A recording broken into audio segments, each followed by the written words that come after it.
Bien, merci José et merci Dominique Franco. Je suis très honoré de venir parler, d'ailleurs pour la deuxième fois, dans cette académie. Je vais vous parler donc de la chirurgie d'addition cornéenne. Alors, en réalité, l'ophtalmologie est une spécialité dont vous savez qu'elle a beaucoup progressé, c'est vrai, mais qui nécessite peut-être un certain nombre de rappels. Alors, ça intéresse beaucoup de monde, l'ophtalmologie, et je voudrais évoquer le souvenir du pape Jean XXI, qui, vous le savez, a été le seul pape médecin et chirurgien, et qui a écrit de nombreuses pages. Et de tout ça, il reste au moins une forte phrase sur l'ophtalmologie. Il a dit que l'œil est un organe noble et rond. Et ça, des siècles après, c'est toujours vrai. Alors, sans doute est-ce une bonté de la Providence que de permettre à l'œil hémétrope de focaliser sur la rétine l'image d'un objet situé à l'infini, mais comme vous le savez très bien, la Providence manque parfois de précision, et il arrive que l'œil soit un peu trop long, donc il est myope et les rayons se focalisent en avant. Au contraire, il peut être trop court, les rayons se focalisent en arrière. Il fallut attendre le XIIIe siècle pour que l'on pensât à interposer une lentille convexe entre les rayons incidents et la cornée, pour pouvoir focaliser les rayons sur la rétine, ce qui permit aux scribes, moines et autres savants de poursuivre leur étude au-delà de 45 ans.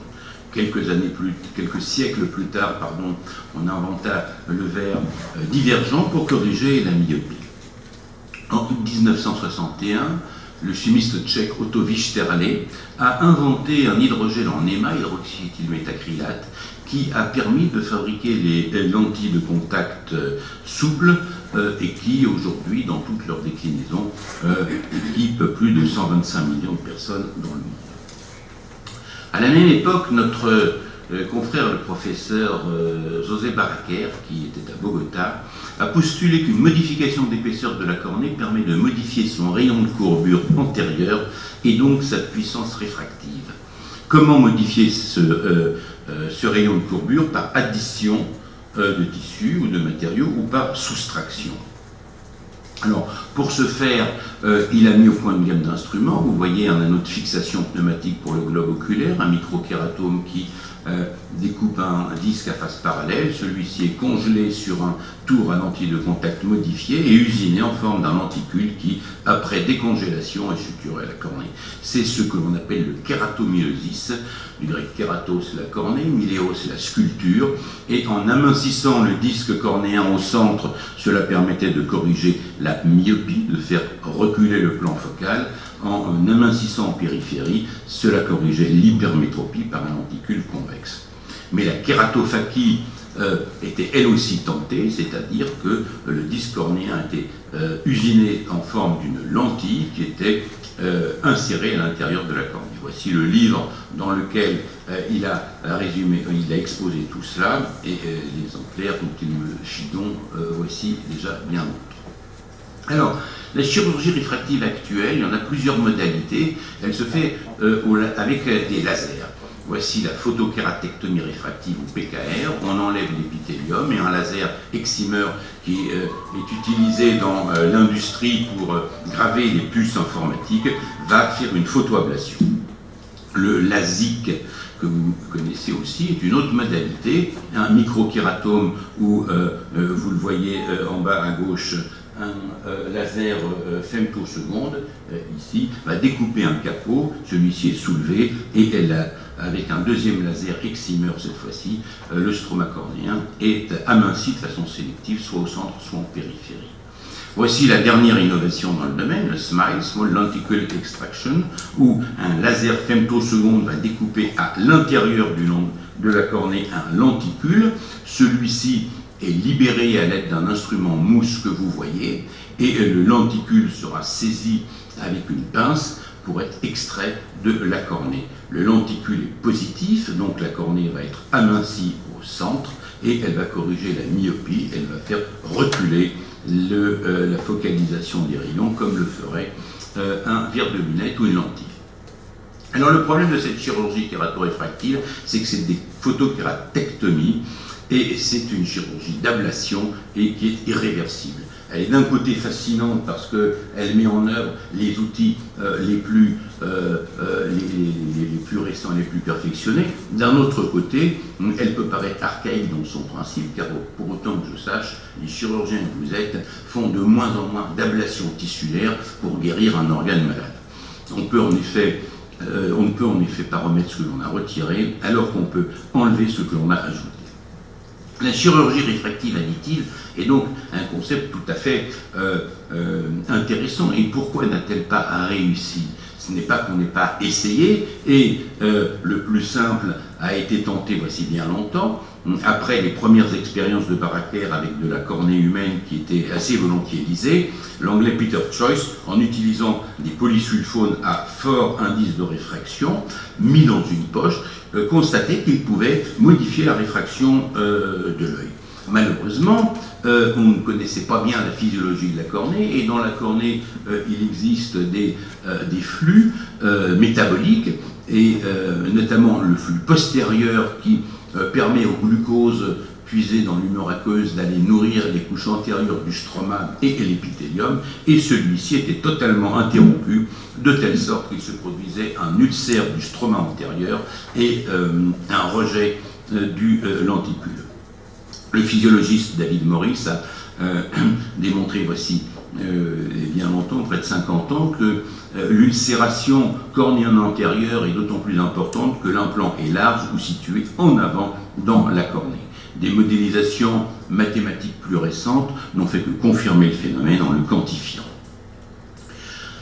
Alors, le raisonnement des ophtalmologistes a été essentiellement de chercher des matériaux transparents pour ce qu'on appelle donc la kératophakie, kératos la cornée, phakos la lentille dans la cornée. Après le stroma cornéen, le verre Flint parfaitement transparent, mais parfaitement imperméable comme le PMMA, et puis on a essayé tout un tas de matériaux essentiellement issus des lentilles de contact qui entraînaient des complications variées, allant de la simple opacité de l'interface à l'ulcère épithélial ou la nécrose cornéenne massive et l'expulsion du lenticule. Afin de s'affranchir de ces nécessités métaboliques incontournables, des confrères américains, une firme américaine et des confrères essentiellement européens et surtout autrichiens d'ailleurs, ont imaginé cet implant dont la principale caractéristique était de former de trous, un trou central de quelques millimètres et puis des milliers de trous réalisés au laser. Cet implant appelé CAMRA est inséré dans la cornée, et comme il est opaque, son principe est un principe dit sténopéique. Vous savez, si vous portez des lunettes, qu'en prenant un petit carton et en le perçant avec un trombone chauffé au rouge, vous regardez par le petit trou et vous voyez parfaitement net. Alors, on le met de façon unilatérale dans l'œil non dominant, et c'est en réalité un avatar du monocle pour les presbytes, et quelques centaines de presbytes en ont bénéficié, avec une satisfaction qui est assez variable. Donc, le cerveau, comme disait José Sel, fait le choix entre les images de loin et les images de près. Il se trouve que de temps en temps, c'est pas parfaitement toléré. Celui-ci a quand même été toléré quelques années avant de voir les opacités qui entourent l'implant, de même que la zone stromale antérieure. Alors, une des qualités de cet implant, comme tout ce qui est chirurgie d'addition, est de pouvoir être retiré aisément. Vous voyez ici comment on peut soulever un capot cornéen, car la cornée étant avasculaire, le peu de sang que vous voyez est lié à la néovascularisation chez quelqu'un qui était probablement un ancien porteur de lentilles. Voilà, l'implant est soulevé, et vous observez dans le lit stromal postérieur la marque de l'implant qui est ce qu'on appelle une indentation du stroma postérieur. Alors, il existe d'autres types de lenticules. L'implant Flexivu, qui mesure environ 3 mm de diamètre, qui est en polymère hydrophile. L'implant Raindrop, 2 mm de diamètre, parce qu'il faut que le glucose il passe quand même par devant. Et c'est l'héritier d'un autre implant de taille plus large qui a été retiré parce que le polymère dont il est fait n'est pas parfaitement biocompatible. Cette biocompatibilité, vous le savez, la capacité d'un matériau à être utilisé avec une réponse de l'autre appropriée dans une application spécifique, et ça n'est pas parce qu'un matériau est compatible avec l'usage de lentilles de contact qu'il va l'être dans la cornée. En réalité, c'est extrêmement complexe comme problème, l'implantation intrastromale, car il y a des contraintes biologiques, optiques et biomécaniques. Alors, je vais vous faire part d'une autre approche, et je dois dire que c'est l'approche à laquelle je me suis attelé voici de très nombreuses années. Voyant les échecs de nos collègues, je m'étais demandé quel était le matériau le plus biocompatible et non pas le plus transparent. Et à l'époque, j'étais tombé sur les membranes d'hémodialyse, car rien ne me paraissait plus biocompatible que des membranes d'hémodialyse. Les membranes d'hémodialyse étaient faites d'un copolymère d'acrylonitrile, et il a été possible de transpariser ce copolymère d'acrylonitrile, d'en faire des hydrogels, de le mettre en forme, et cet hydrogel de le mettre en forme de lentilles qui ont subi des tests physico-chimiques in vitro, et une implantation animale, vous voyez, dans une cornée de chat, un implant de 6 mm de diamètre, et après 6 mois, et là, un primate, babouin, Paphiocynocéphalus, après près de 20 mois. L'hydrogel est un matériau qui est inactif optiquement, c'est-à-dire qu'il a le même indice de réfraction que la cornée, mais il déforme la face antérieure de la cornée, donc il la fait plus bomber. C'est le principe de la kératophatie de Baraker. Vous avez parlé la semaine dernière de jonction inerte-vivant. Voici en ophtalmologie le lenticule qui est en bas, et vous voyez en microscopie électronique à transmission un stroma cornéen parfaitement qui n'est absolument pas perturbé avec les fibrilles de collagène, la pigmentation étant liée au fait qu'il s'agit de babouin. Kératocyte de voisinage est parfaitement quiescent, l'épithélium est tout à fait bon genre, de même que l'endothélium cornéen. On peut aussi mesurer le ratio entre les fibrilles de collagène et la substance extracellulaire, et la matrice extracellulaire, et on s'aperçoit qu'il n'est pas perturbé ni en avant, il n'est pas perturbé en avant de l'implant par rapport à ce qui est en arrière. Alors cette technique est réversible, je vous le montre, et comme je vous l'ai dit, vous voyez, lorsqu'on enlève un lenticule, il y a une indentation. Et cette indentation a des conséquences, car au plan biomécanique, les contraintes d'un œil sont concentrées au niveau du limbe, à la périphérie de la cornée. C'est ce qui explique que lorsqu'on reçoit en urgence des patients qui ont un éclatement du globe, ça éclate toujours au niveau du limbe. Mais dès que l'on pose un lenticule sur du stroma cornéen, eh bien, les contraintes se concentrent au niveau du lenticule qui va indenter le stroma sur lequel il est posé. Voici avec un lenticule hypermétropique ce qui se passe. Voici pour terminer un lenticule fait dans le matériau de ces fameuses membranes d'hémodialyse après 20 années. Vous voyez que le lenticule est parfaitement transparent chez l'homme, pardonnez-moi, excusez-moi, comment est-ce que c'est l'émotion, oui, c'est... Je parlais avec mes mains sur sur l'ordinateur. Non, voilà, c'est celui-là. Voilà. Donc, c'est parfaitement... vous voyez ici le... Attendez, excusez-moi. Voilà le lenticule ici, et vous voyez que le stroma cornéen est parfaitement transparent et respecté. Dernière petite vidéo pour vous montrer comment ça se passe 20 ans après l'implantation de ce lenticule de près de 6 mm de large. C'est un patient qui, dans la durée, avait développé une cataracte. Vous voyez qu'on peut soulever 20 ans après le capot cornéen sans aucune difficulté. L'implant n'entraîne aucune fibrose ni adhérence. Voilà, je le fais tourner, vous voyez, avec un crochet, donc ça témoigne de la bonne biocompatibilité. Et voici le lenticule posé 20 ans plus tôt. Vous voyez que 20 ans plus tard, il est parfaitement transparent, parfaitement clair, et la cornée est rendue il y a une restitution, comme on disait, ad intégrum. Voilà, en conclusion, donc, je vous dirais que la chirurgie d'addition cornéenne a fait preuve de sa biocompatibilité à long terme. Ça concerne potentiellement des dizaines de millions de patients, les porteurs de lentilles de contact, les opérés de chirurgie réfractive, les opérés de la cataracte, avec surtout le femtophaco-laser dont va vous parler Christophe Baudouin. C'est de mon point de vue le triomphe de la chirurgie fonctionnelle non mutilante. Je vous remercie de votre attention.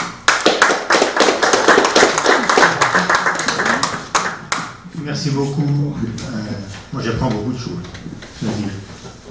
Est-ce qu'il y a des questions?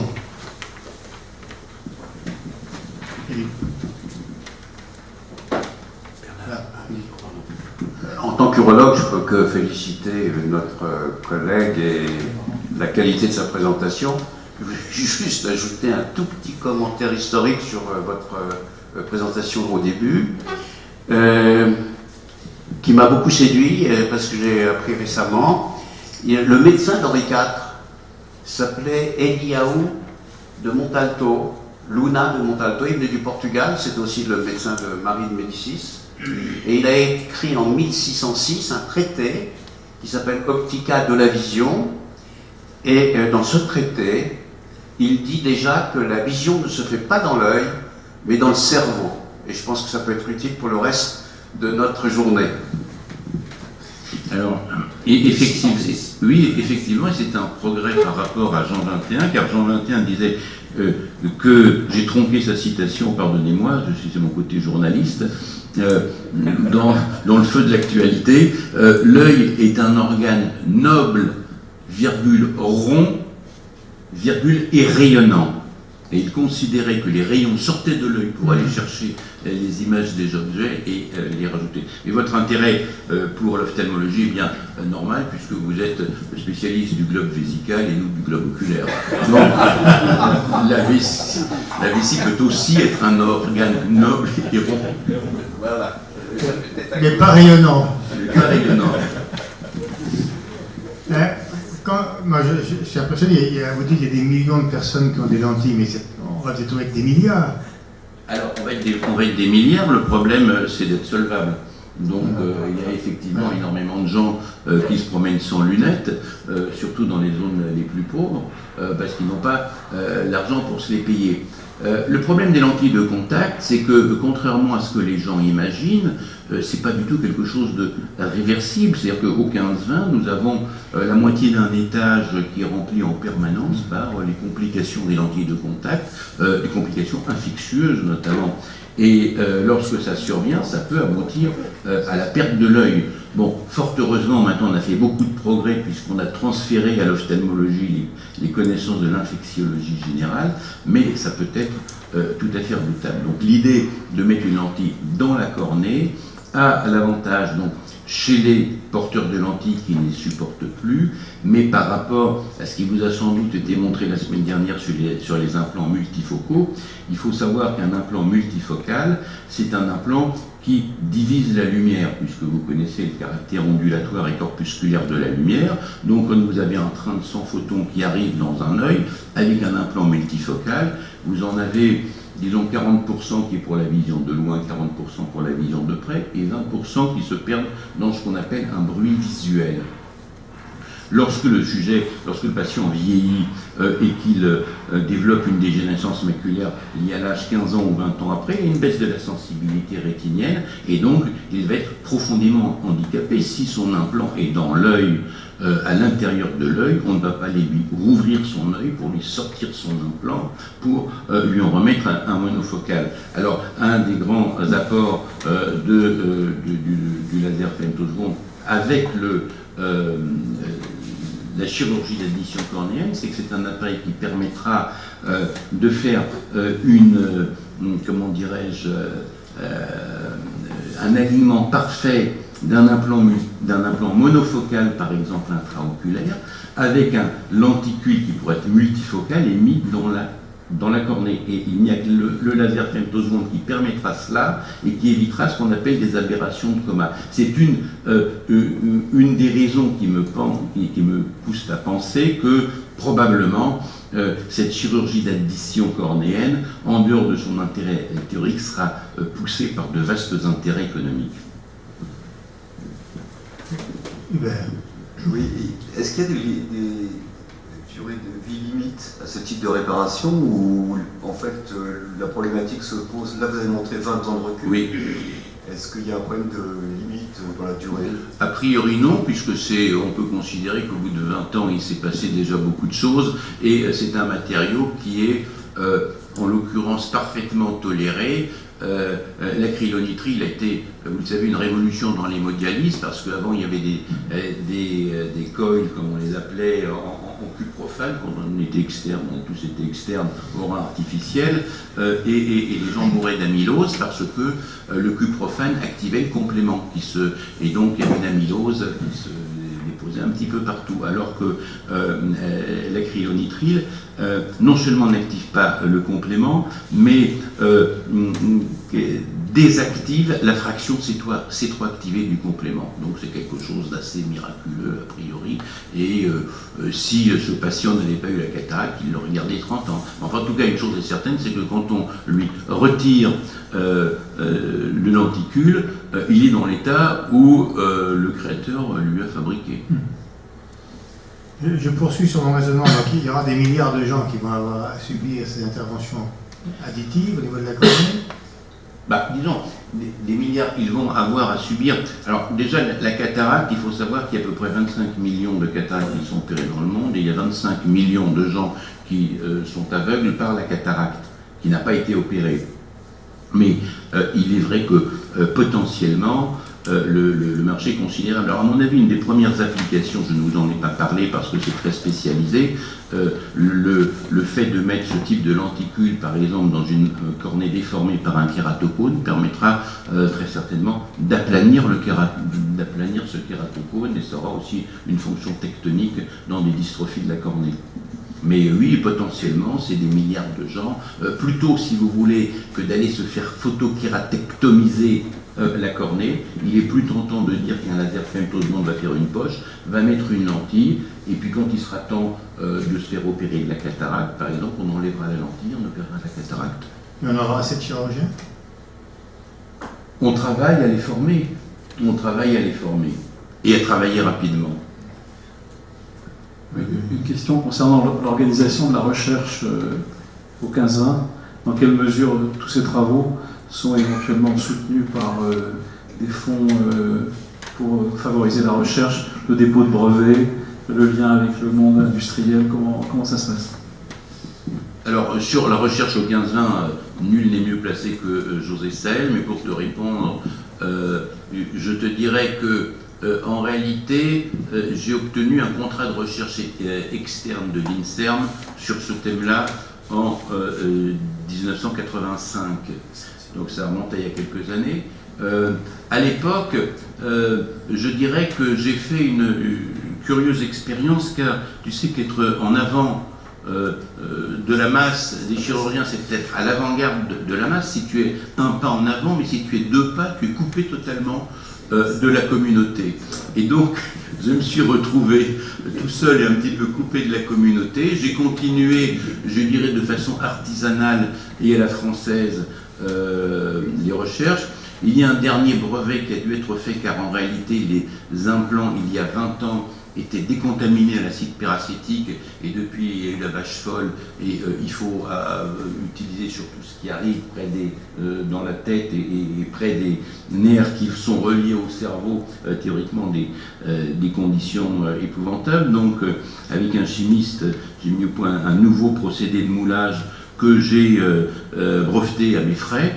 Je dois dire que cette recherche spécifique se fait avec le soutien de l'industrie qui actuellement, je vous ai montré tout ce qui est disponible, une partie de ce qui est disponible de mes recherches passées. Les recherches actuelles, je ne peux pas vous en parler parce qu'il y a un contrat de confidentialité, mais c'est vraiment de gré à gré, comme on a tous connu quand on a une idée pour fabriquer, moi je ne sais pas, un dispositif chirurgical pour les orthopédistes ou pour les autres. Il faut trouver le labo que ça intéresse, les convaincre et le faire fabriquer. Est-ce que je peux continuer une seconde? Mais José va pouvoir te répondre.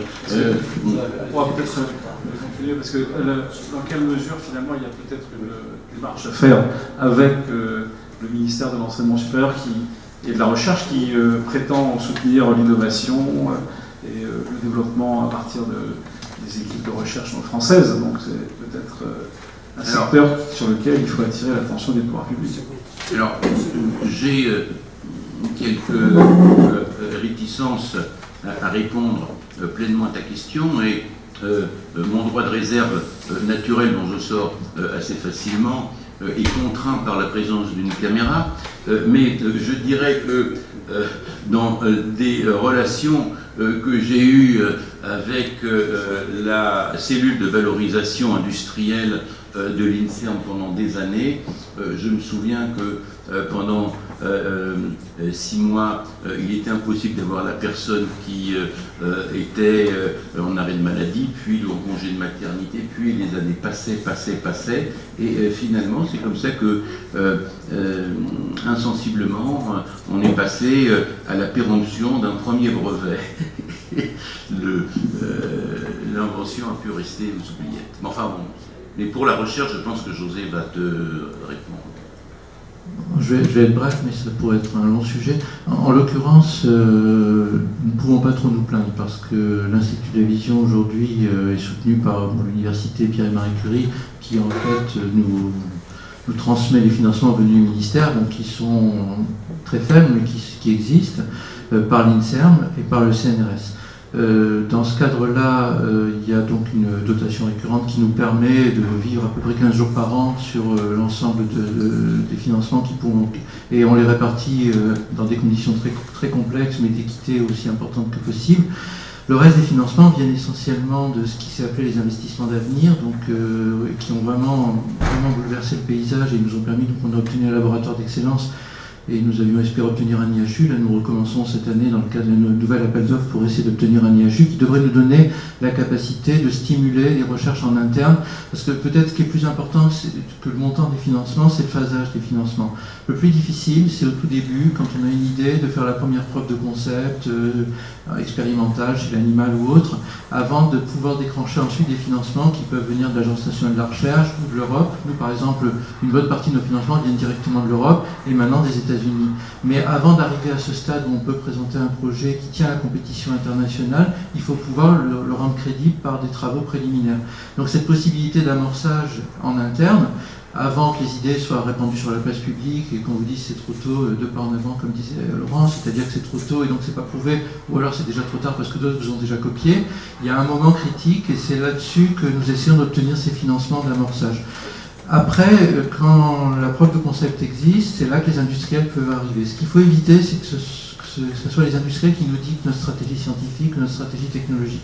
C'est-à-dire qu'il faut que nous travaillions avec les industriels à développer des innovations qui soient vraiment dans l'intérêt des patients et qui soient fondées sur des preuves scientifiques et médicales solides. Donc le partenariat avec l'industrie, nous en avons beaucoup à l'Institut, ça représente à peu près un quart de nos financements, mais je tiens beaucoup à ce qu'on ait un équilibre entre les financements publics et les financements privés, de façon à pouvoir développer une stratégie qui doit venir des individus, qui doit surtout être fondée sur le contact avec les patients, la volonté de construire l'Institut dans les 15-20, au contact des patients. C'est qu'il faut s'assurer que l'innovation va vraiment répondre à des vrais besoins et pas uniquement à nos bonnes idées ou à des besoins de l'industrie. Donc il y a un modèle qui s'est créé au fil des années.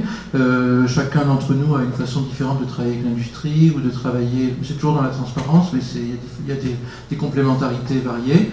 Mais l'important, c'est de pouvoir conduire un sujet. Il faut savoir qu'une vraie innovation de rupture met 15 ans ou 20 ans à se développer. Donc, aucun système de financement à 3 ans ne peut permettre de construire sur cette durée-là. Ce sont forcément des segments discontinus qu'il faut essayer d'aligner le mieux possible vers l'objectif final, qui est de répondre à la question posée par le patient au départ et à laquelle, au départ, nous ne pouvions pas répondre. Alors, je vais profiter d'avoir le micro pour passer la parole à Christophe Baudouin. Merci Laurent.